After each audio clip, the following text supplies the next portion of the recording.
The International Monetary Fund has cut Korea's growth estimate for this year and the next, saying Korea is more susceptible to economic uncertainties in the Eurozone and the U.S. as it relies heavily on exports. Economic institutions in Korea also project that the country's economy will grow below 4% through 2016. Our Kim Ji-yeon reports.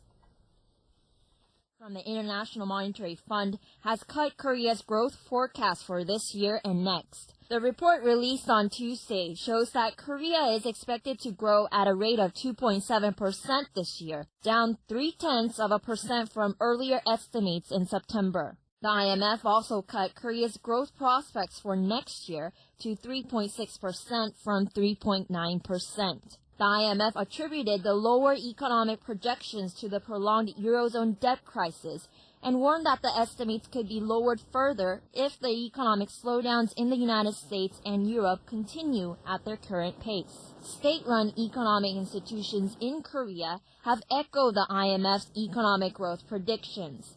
The Korea Development Institute, a state-run think tank, and the National Assembly Budget Office both downgraded the country's economic forecast for next year to the mid-3% range from the 4% range.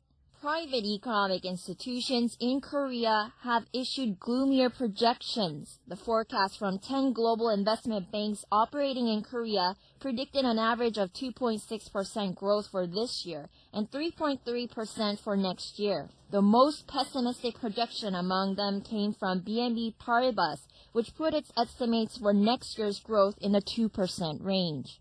In stark contrast, the Korean government remains optimistic about the Korean economy. It is projecting that the country will remain within the 4% range from next year through 2016, citing economic recovery efforts in the U.S. and China. Kim Ji-yeon, Arirang News.